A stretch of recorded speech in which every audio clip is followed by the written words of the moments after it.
Kata Al-Imam Asy-Syafi'i, kalau Anda ingin menguasai dunia, maka dasar pertamanya itu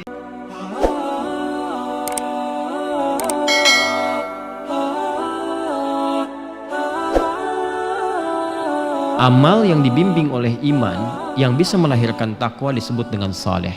Dari sini muncul rumusan iman dan amal saleh.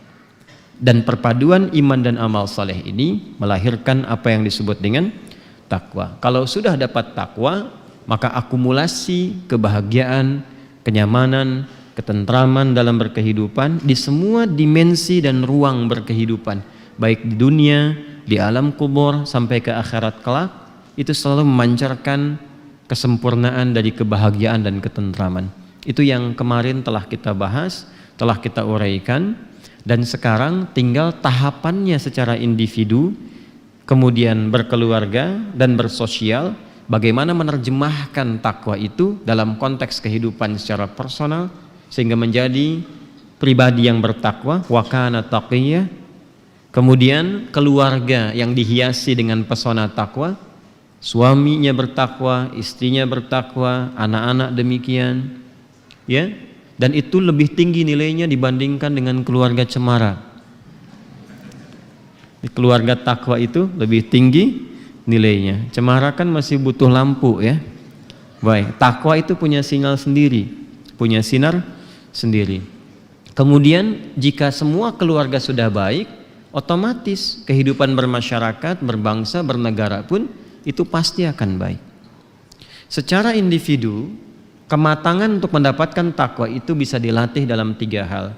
3 ini minimal kita bisa memahami dengan baik, melatih dan mempraktekannya, maka insya Allah semua tahapan kehidupan yang kita lalui, tabaqan an tabaq, la tarakabunna tabaqan an tabaq. Jadi kita itu akan mengalami setiap fase, etape kehidupan.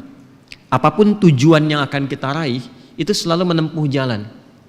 Dan fitrah kehidupan mengajarkan di setiap jalan yang kita tapaki tantangannya selalu berbeda. Sejauh mata memandang dari sini terlihat gerbang depan. Jangan dikira begitu memandang sampai ke gerbang depan, tidak. Mesti jalan dulu. Dan di setiap jalan kan tantangannya berbeda. Begitu antum jalan sedikit pengen lihat ke sebelah kanan, rumah belum jadi, ya kan? Nengok kiri bisa berbeda, jalan lagi terus lihat gedung kiai, terus sampai ke depan itu selalu berbeda. Itulah hidup. Dan hidup kita itu bukan hanya sampai gerbang depan, tapi kita akan terus melalui dalam setiap tahapan kehidupan. Cuman citranya itu yang penting untuk kita baca. Paham ini, insya Allah semuanya akan lebih mudah. Yang pertama desainnya adalah kita harus memahami bahwa implementasi dari iman itu yang melahirkan amal soleh pokoknya adalah ibadah. Dan dasar dari ibadah itu yang paling pokoknya adalah sholat. Maka dari itulah kemudian sholat itu menjadi ibadah yang paling pokok, yang mengikat secara personal. Ingat ya, mengikat secara personal, tidak bisa diwakilkan. Afwan akhi, saya ada kegiatan besok subuh, nitip dulu sholat subuh ya. Gak bisa. Oh, nggak bisa diwakilkan kalau gitu nitip absen sama malaikat. Tidak. Mengikat, wajibnya ain, mengikat pada setiap personal. Aini itu setiap personal, setiap individual. Kenapa dipaksa untuk melakukan? Karena ternyata ini kan pokok yang mengantarkan pada pancaran takwa. Pokok yang mengantarkan pada kebahagiaan. Karena itu panggilannya seperti sering saya ingatkan, itu selalu diperdengarkan dengan puncak kebahagiaan dan kesuksesan. Ketika Anda bertanya kenapa sholat, entengnya dan kadang-kadang melenting suaranya muadzin mengatakan hayya 'alas shalah. Anda tanya kenapa? Hayya 'alal falah. Tuh. Dari yang paling syahdu sampai yang paling melengking suaranya, kalau sudah sampai sedemikian vibrasinya belum menyentuh jiwa kita, dengan cara apa lagi mesti dipanggil? Ya? Dan dahsyatnya kan saling panggil-panggilan tuh, diingatkan dari berbagai sisi itu. Nah ini dasarnya. Jadi itu yang menyebabkan rahasianya, filosofinya, kenapa sih kita dipaksa sholat? Ternyata semua feedbacknya itu kembali ke kita. Allah itu nggak butuh dengan rukunya hamba. tidak butuh dengan sujudnya hamba. Tapi ruku dan sujud itu yang menjadikan hamba itu mendapatkan kebahagiaan dan kesuksesan. Dan Allah itu dengan sifat rahmannya, karena maha sayang, ingin hambanya bahagia. Paham sampai di sini ya? Karena itu di pertemuan yang lalu kita telah turunkan salatnya diwajibkan 5 waktu. Maka pancaran kebahagiaan takwanya pun itu ada 5. Seperti yang sudah kita tuliskan dan masih bertahan di papan tulis. 1 sampai 5. Jelas ya? Baik, silahkan dicek bagi yang baru bergabung, dicek kembali, dan saya kira tayangan pertemuan lalu masih ada dan bisa diakses kembali di YouTube. Kemudian setelah ini aspek ibadah, ini baru contoh satu ya. Baru satu contohnya. Nanti hal lainnya bisa kita lengkapi. Kita masuk kepada kebagian yang kedua di pertemuan lalu, aspek pengetahuan. Ini pun tidak akan lepas dari yang pertama, seperti kemarin kita simpulkan. Kata Al-Imam Asy-Syafi'i, kalau Anda ingin menguasai dunia, maka dasar pertamanya itu ilmu. Wa man arada dunya fa 'alaihi bil ilmi. Kalau Anda ingin mendapatkan kemuliaan akhirat, itu pun dasarnya ilmu. Wa man arada al-akhirah fa 'alaihi bil ilmi.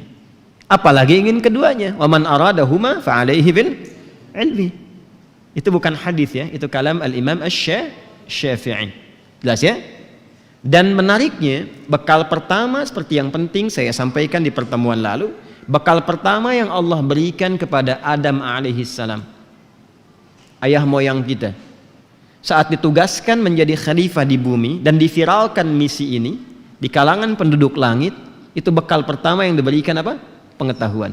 Wa 'allama Adam al-asma'a kullaha. Quran surah kedua ayat 31. Nah, ilmu pun tidak bisa dipisahkan dari takwa. Seperti kemarin telah kita bahas.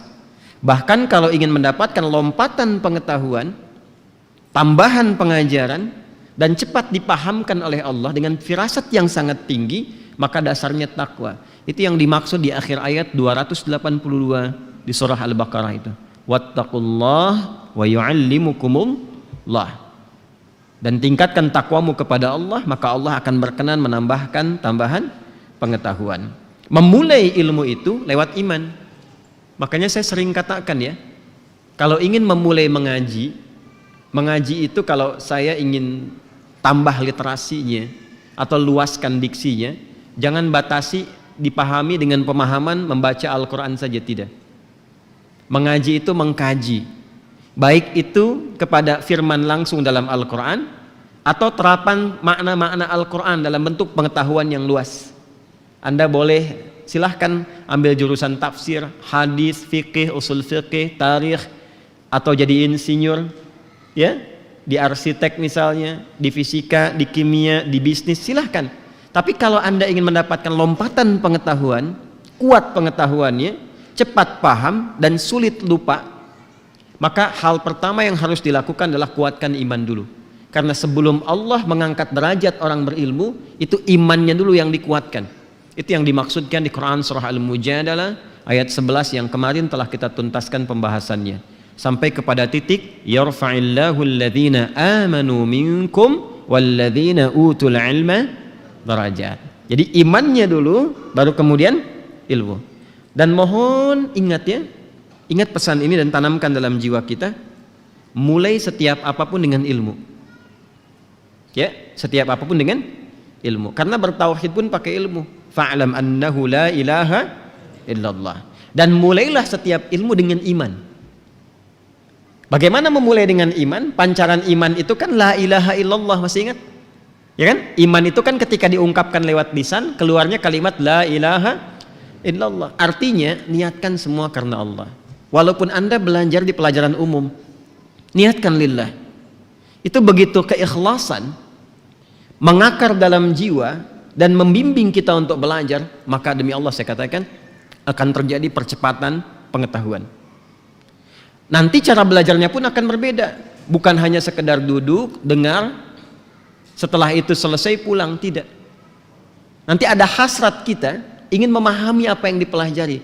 Kalau tidak percaya silahkan, ketika iman meningkat, cara belajar pun akan berbeda. Ketika iman meningkat, cara belajar akan berbeda. Anda tidak akan mencukupkan dengan datang atau hanya yang menghadirkan tawa Ya kan? Tertawa boleh, tapi kalau semakin banyak tawanya, semakin sedikit pemahamannya, rasanya rugi. Tidak terlampau banyak kita dapatkan. Nah ini cara belajarnya akan berbeda, akan terjadi perubahan pada diri kita. Itulah ilmu yang disupport dengan iman. Bagian ketiga yang kemarin sempat kita tangguhkan untuk dibahas di pertemuan kali ini adalah persoalan rizki. Jadi kalau ibadahnya sudah bagus, ilmunya juga sudah luar biasa kuat, dan rizkinya juga lancar, rasanya apalagi yang perlu dikhawatirkan dalam kehidupan ini? Jelas sampai sini?